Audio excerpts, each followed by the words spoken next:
हर पीर से जुमा अपने फेवरेट शो न्यूज़ आई को यूट्यूब पर देखने के लिए डॉन न्यूज़ के ऑफिशियल यूट्यूब चैनल पर आइए, उसको सब्सक्राइब कीजिए और बेल आइकन को प्रेस कीजिए।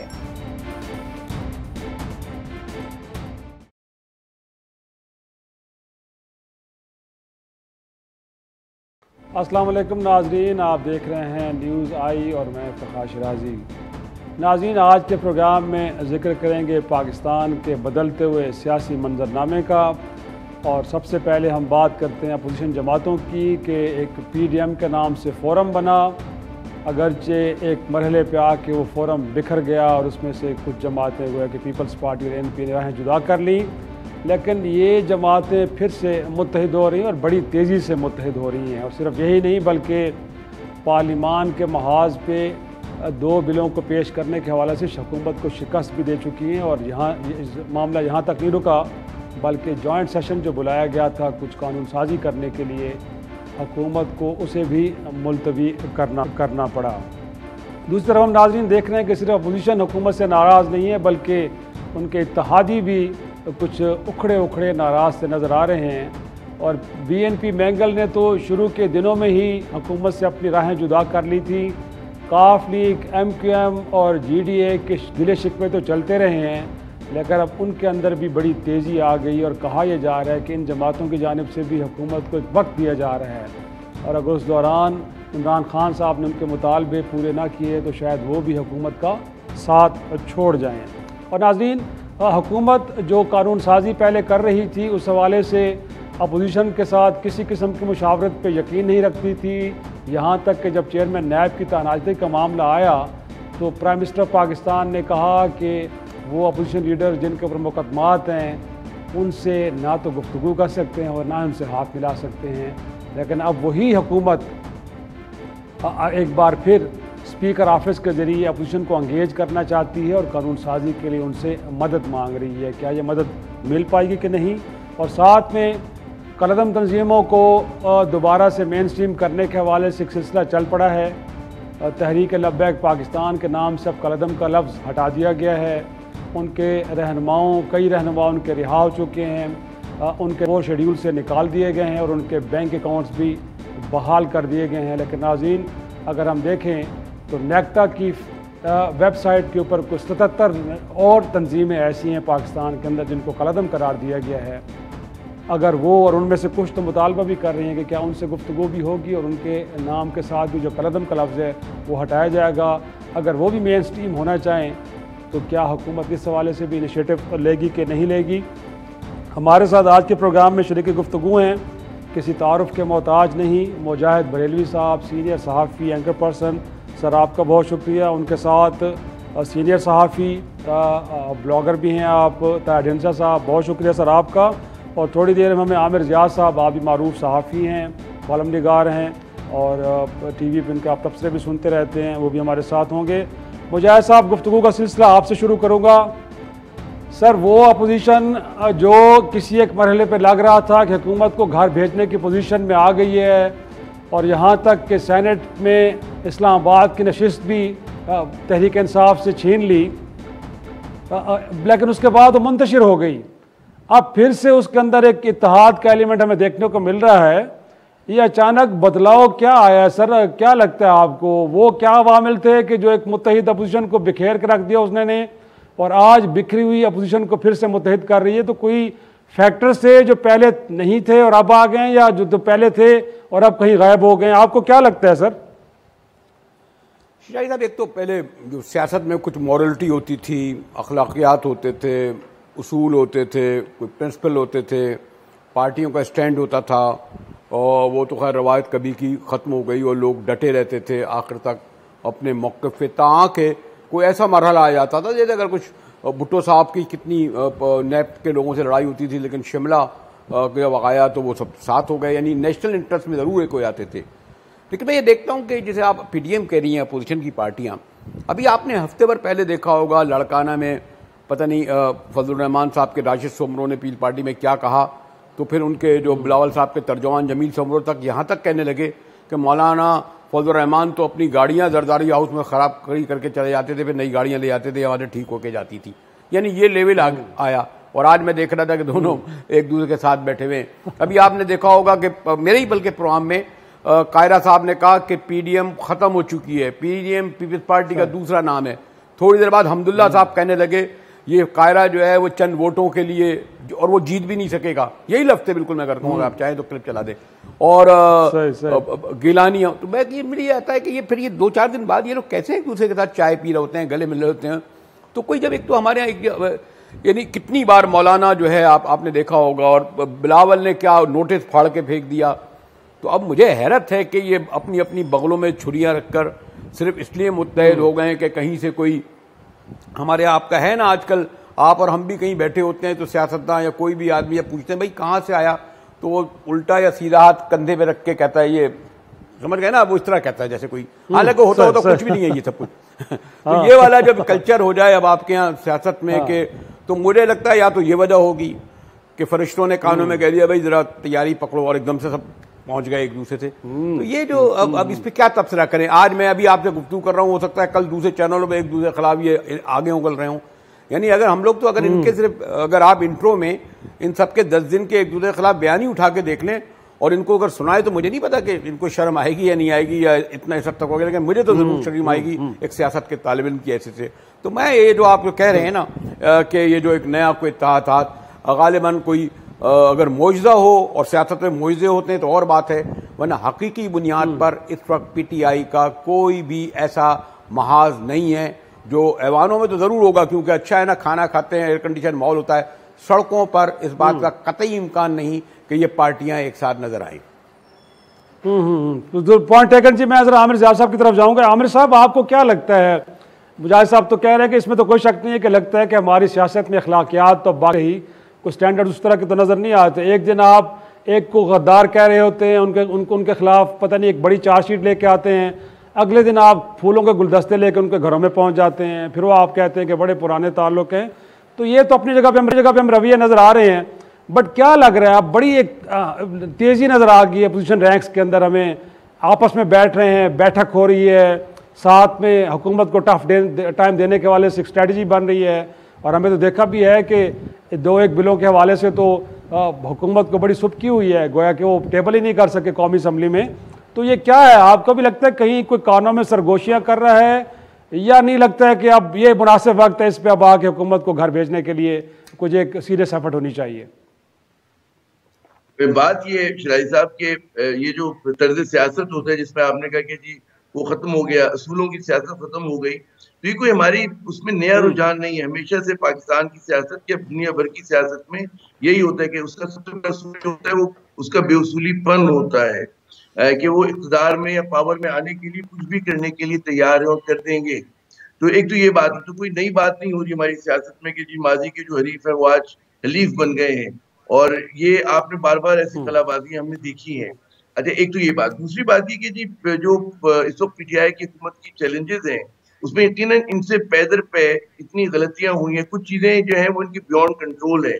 माशी महाज में कुछ चीजें इनके कहते हैं ना ताकत से बाहर है, और कुछ इनकी खुदकर्दा गलतियां हैं कि जिसकी वजह से एक बहुत ज्यादा एक मसला जो है गंभीर हो गया है कि आप इंटरेस्ट उसको कहते हैं ना कि रुपये को स्टेबल नहीं कर पाते। पाकिस्तानी करेंसी सबसे ज्यादा वॉलेटाइल है, अगर आप पिछले 1-2 माह से देखें, और जिस तरह से डिप्रिशिएट हो रही है, तो डायरेक्ट उससे कोई अच्छा सेंटिमेंट तो नहीं बनेगा। उससे ये तो नहीं होगा कि जनाब लोगों में एतमाद हो और वो कहें। कुछ चीजें बिल्कुल कहते हैं ना कि अफरात ज़र का बढ़ना, करेंसी का अनस्टेबल होना, वो मतलब पूरी सियासी मंजरनामे पे अंदाज हो रहा होता है, और यही हो भी रहा है कि उसने पूरा का पूरा सेंटिमेंट और अवाम के जज्बात हैं उनमें इश्तियाल लेकर आ गए। और गलतियां मैं ही नहीं कह रहा, गलतियां स्टेट बैंक ऑफ पाकिस्तान आज इतना मुतनाज़ा बन गया कि माजी में कभी नहीं था। फाइनेंस मिनिस्ट्री के बहुत सारे मसाइल हैं, तो ये एक अपनी जगह चैलेंज है। तो असल में, और जब आप हिज़्ब खिलाफ देखती है कि कहते हैं ना कि उनको एक जगह पे जोल नजर आता है, ओपनिंग नजर आती है, तो फिर वो गैंग अप भी होते हैं। तो इसमें ये हिज़्ब खिलाफ की ताकत इतनी नहीं है कि जितनी पीटीआई की कमजोरियां हैं तो इस बात का मौका पैदल पे दे रही है हिज़्ब खिलाफ को कि वो आगे गोल करें। और जिस राह पे इमरान खान चल पड़े हैं, मतलब जिस तरह की अननेसेसरी कंट्रोवर्सी, आप मुझे बताएं कि इस हुकूमत के बारे में कहा जाता था कि जी फौज के साथ एक सफे पर है, और इसको बहुत सारे लोग समझते थे कि पाकिस्तान के लिए एक मस्बत बात है। तो उस भरम का भी इन्होंने खुद ही दिया पाचा किया। एक नोटिफिकेशन के मामले पे, उससे किसको क्या फायदा हुआ, ये हमारे कहते हैं ना जहन और सोच से बाहर है कि क्यों किया था उन्होंने, वाई, मतलब 20 दिन महीना क्यों, आप क्या फिर तो चाहे वो फौजी ताल्लुकात हो, चाहे वो माशी बात हो। जी, मैं एक अगर और आमिर साहब, मुझे छोटे से ब्रेक के लिए कहा जा रहा है, मैं एक छोटा सा ब्रेक लेता हूं, के बाद वापस आएंगे, गुफ्तगू के सिलसिले को आगे बढ़ाते हैं।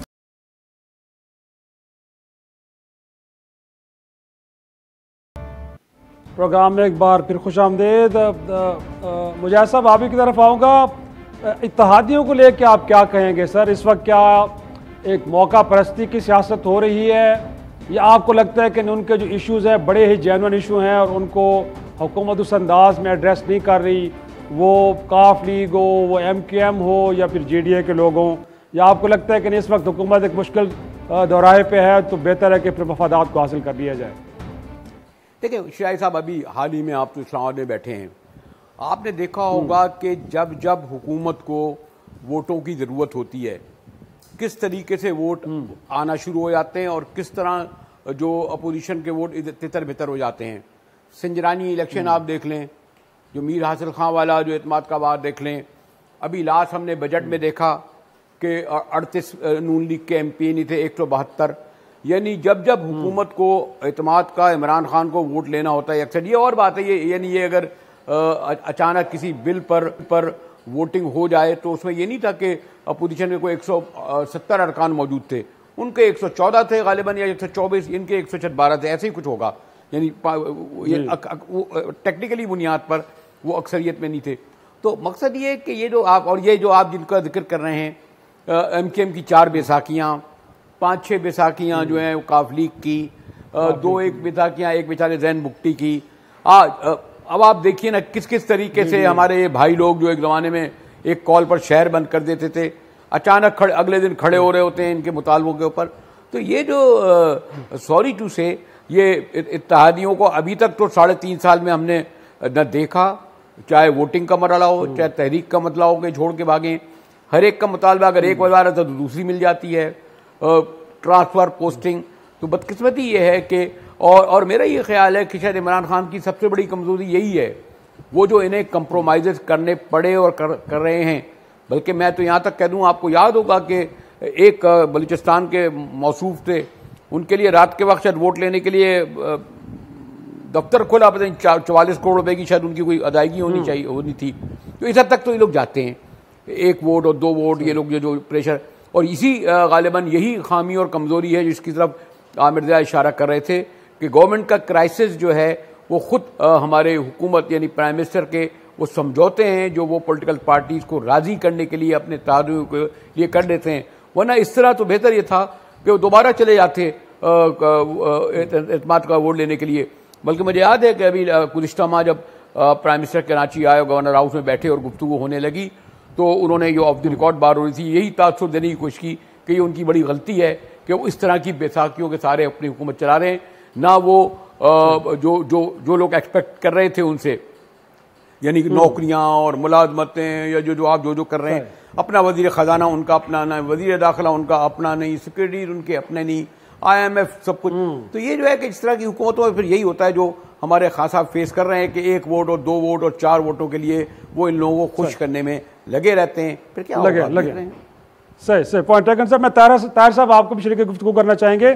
ताहिर साहब, क्या जो हम डिस्कशन कर रहे हैं कि बुनियादी तौर पे अपोजिशन के सफ़ों में भी बड़ा हमें एक इत्तेहाद देखने को मिल रहा है, बड़ी एक एक्टिविटी है, साथ में जो हुकूमत की इत्तेहादी जमातें उनकी नाराज़गियाँ भी अब शुरू हो गई हैं, तो आपको लगता क्या है कि वो जो एक बैलेंसिंग एक्ट था इन फेवर ऑफ PTI, माजी में हमने देखा है कि बड़ी पॉलिटिकल मैनेजमेंट, खान साहब तो बनी गाला या प्राइम मिनिस्टर हाउस में बैठे थे और उनके सियासी मसाइल हल हो जाया करते थे, अब वो एक्ट कहीं मिसिंग है, यही वजह है कि लोगों को हौसला मिल रहा है, या आपको लगता है कि नहीं सियासी जमातें समझ रही हैं कि अब हुकूमत को टफ टाइम देने का मुनासिब वक्त है? देखिए जी, बुनियादी बात यह है कि इस वक्त ये तीनों पार्टियां जो हैं, बल्कि पूरी पाकिस्तान की सियासत जो है वो एस्टेब्लिशमेंट की बसात पे खेल गई। एक इंटरनेशनल एस्टेब्लिशमेंट थी, दूसरी हमारी देसी यहाँ की लोकल। इंटरनेशनल एस्टेब्लिशमेंट, अब आप देखें अमेरिकन यहाँ पे आए हुए हैं और वो ट्रॉयका प्लस की है, उधर से रशिया ने डिनाई किया है, तो यूएस की जो इंग्रेस थी वो उतनी नहीं रही कि वो सपोर्ट कर सके। तो बुनियादी तौर पे जिस बसात पे अब खेलना पड़ रहा है वो लोकल एस्टेब्लिशमेंट है। असेसमेंट ये है कि अगर अगले साल इलेक्शन हो तो पीटीआई बुरी तरह हार जाएगी और नून लीग जो है वो ऊपर आएगी बहुत ज्यादा। अगर 2023 में इलेक्शन होते हैं तो फिर दोबारा पीटीआई गेन कर जाएगी और शायद मौजूदा सूरत हाल दोबारा रिटर्न हो जाए। इसलिए नून लीग की कोशिश है कि अगले साल इलेक्शन किसी तरह हो जाए या नो कॉन्फिडेंस हो जाए। पीपल्स पार्टी जो है वो अगले साल सिंध की हुकूमत छोड़ना नहीं चाहती। उन्हें पता है कि अगर इलेक्शन हम हो गए तो हम हार जाएंगे सिंध में भी और पंजाब में भी कोई ज्यादा फायदा नहीं होगा। वो कोई सीट एडजस्टमेंट या कोई फार्मूला निगोशिएट करने के लिए कोशिश कर रहे हैं नून लीग और बाकी पार्टीज के साथ, जिसकी वजह से चाहते भी हैं वो भी नहीं रहा करने के लिए। नून लीग सिर्फ चाहती है कि अगले साल इलेक्शन हो जाए। जहां तक एस्टेब्लिशमेंट का ताल्लुक है, वो हमने देखा है कि जो एस्टेब्लिशमेंट अब अफगानिस्तान का एक बहुत बड़ा वाकया हुआ है, जो कि पिछली एक सदी में 3 सबसे बड़ी जो हैंडिंग ओवर टेकिंग ओवर हैं ग्लोबल, उसमें से एक है। पहली जो 1917 में बुल्शेविक रेवोल्यूशन और खिलाफत उस्मानिया का खात्मा हुआ 24 में। दूसरा सेकेंड वर्ल्ड वॉर के बाद बरतानिया से जो ग्लोबल लीडरशिप है अमेरिका के पास भी, और ये तीसरी है। बांग्लादेश से शुरू करके South Asia, Central Asia, West Asia, फिर यूरोप के जो वो बल्कान के पास है, यूक्रेन सारा, ईरान, तुर्की, यहाँ से अमेरिका का एग्जिट हो गया और गल्फ में थोड़ा सा। तो ये वो एस्टेब्लिशमेंट जो लोकल है, फौज जिससे कहते हैं, मैं फ्रैंक बात करता हूँ, उनके आगे रोड मैप अब उस तरह का नहीं रहा जैसे पिछले 3 साल में। मतलब इमरान खान बड़े सूटेबल थे, वो इंटरनेशनल बड़ा टफ स्टैंड लेते थे। नून लीग तो उस तरह का स्टैंड नहीं लेती रही माजी में, करप्शन पे और बाकी इस्लामोफोबिया और बाकी सारी बातों पे। अब आगे का जो रोड मैप है उसमें लगता ही है, मुझे कोई इन्फॉर्मेशन नहीं है कि एस्टेब्लिशमेंट में और इमरान खान के जो आगे विजन है उसमें को थोड़ा सा शायद लगता है कि डिग्रेस है। लगता ही है कि इमरान खान वो टफ स्टैंड जारी रखना चाहते हैं।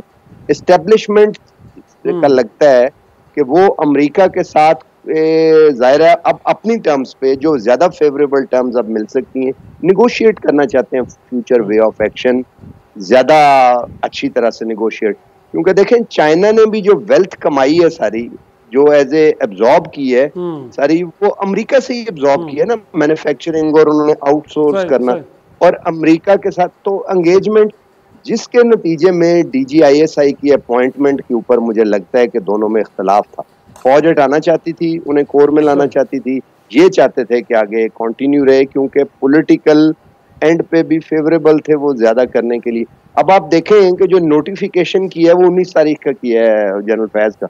अब मुझे पता नहीं, लेकिन मैंने इस पे तहकीक नहीं की, लेकिन लगता है मुझे कि अब अगर जिस वक्त वो जाके ज्वाइन करेंगे तो जनरल बाजवा की रिटायरमेंट के मौके पे उनका कोर का जो 1 साल मैंडेटरी है शायद वो कंप्लीट नहीं होगा। अब इसके बारे में फिर 2 राय जो आगे चल रही हैं।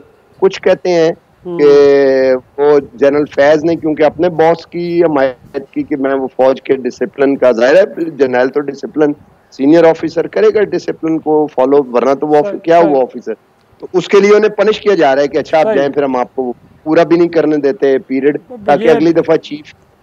तो ये लगता है कि एस्टेब्लिशमेंट ये लगता है अब इसमें देखने वाली बात ये जो डिसाइड करेगा आगे कि पीपल्स पार्टी तैयार होती है, PDM के है। अब मैं आता हूँ वो बुनियादी फैक्टर है क्या, देखने की बात यह है कि एस्टेब्लिशमेंट क्या मुकम्मल तौर पे न्यूट्रल हो गई है या वो दरमियान में है और पूरी तरह न्यूट्रल नहीं है, कुछ सपोर्ट, या वो बिल्कुल अभी भी उसी तरह की सपोर्ट है। तो मुझे ये लगता है कि किसी हद तक अगर बिल्कुल न्यूट्रल नहीं भी हुई तो किसी हद तक वो मतलब वो जिसे कहते हैं कि उन्होंने स्टीयरिंग छोड़ दी है अभी, हो सकता है आर्जी हो, आगे जाके देखें करने के लिए ये ट्रॉयका प्लस गुजर जाए या कुछ और चीजें होगी। मुझे छोटे से ब्रेक के लिए ब्रेक के बाद यही नुक्ता मैं आमिर जियाद साहब के सामने रखूंगा कि वाकई ये सूरत हाल है, और अगर इस सूरत हाल ऐसी है तो वो जो फिर इमरान खान साहब और उनकी जमात जो एक पॉलिटिकल मैनेजमेंट और रिपेयर वर्क करने जा रहे हैं, क्या वो हो पाएगा या सूरत हाल किसी और तरफ जाएगी। छोटी सी ब्रेक के बाद आपको बात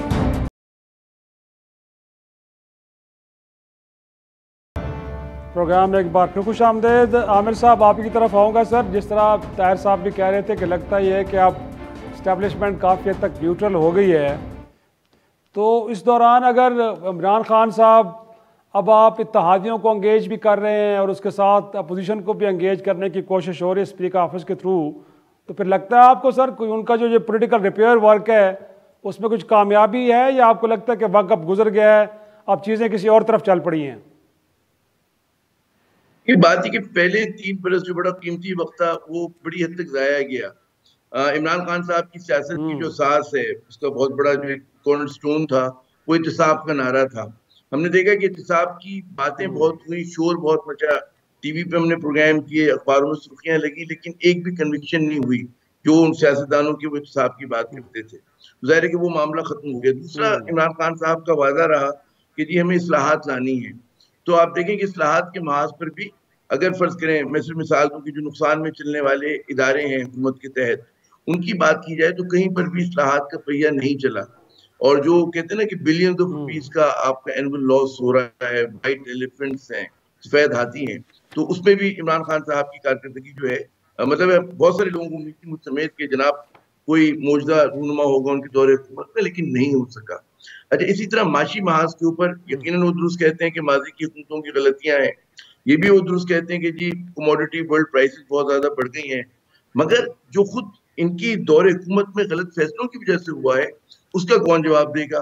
ये जो मैं पहले भी मैंने बात की कि अगर रुपये को डिप्रिशिएट मुसलसल हो रहा है और उसको आप स्टेबिलिटी नहीं ला पा रहे, तो क्या वजह है? जब आप एक तरफ दावा करते हैं कि जी आपकी फॉरेन एक्सचेंज रिजर्व्स बढ़ रहे हैं, आप ये दावा करें कि एक्सपोर्ट्स बढ़ रही है, तो आप टॉप यहाँ के बिजनेसमैन या पाकिस्तान के जो माशी भाईदीन उनसे बात करें, वो कहेंगे इतनी रुपये की वॉलेटिलिटी की जगह नहीं बनती थी जितना इन्होंने डिप्रिशिएट किया। और जब आप डिप्रिशिएट करते हैं शराई साहब, आप मुझसे बेहतर जानते हैं कि आप बगैर कर्जा लिए अपने कर्जे के हजम में इजाफा कर देते हैं, जो अभी तक, अब तो खैर आज फिर गिरा है, मतलब पिछले 6 दिनों में।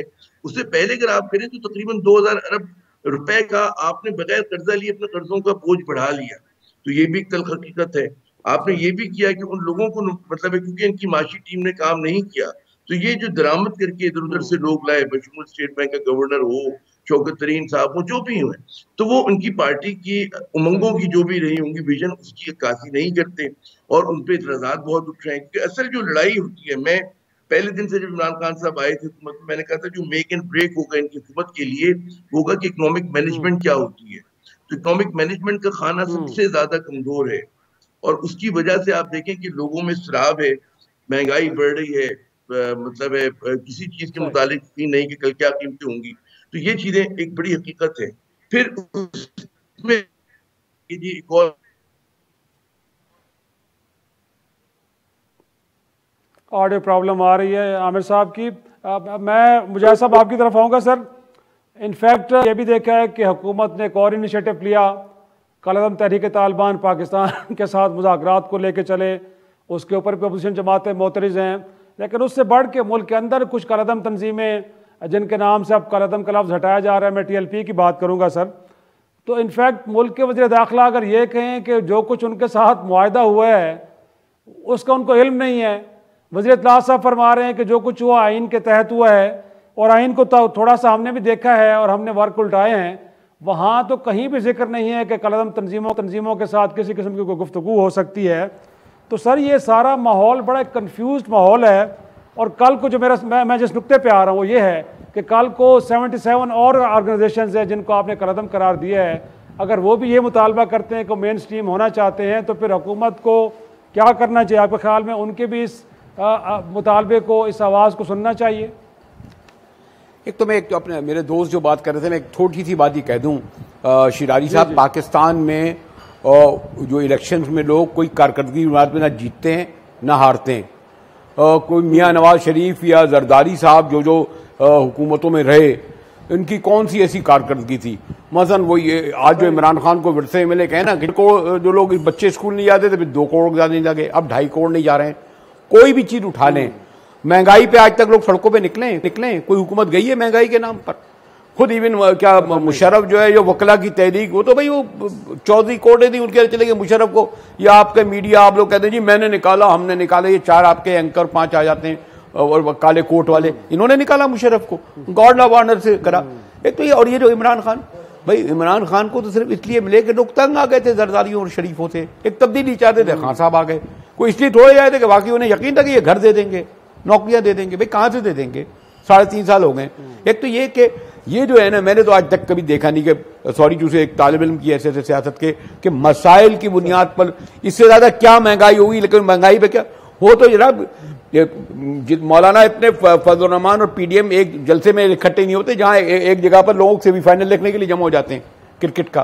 किसी को फिक्र ही नहीं है जनाब उनकी महंगाई का, दुकान कहने एक तो वाली बात भी जो कालदम कह रहे थे यार, पाकिस्तान में सॉरी टू से, मैं विद ड्यू रिस्पेक्ट, आप जो कह रहे थे ऐसी बात नहीं।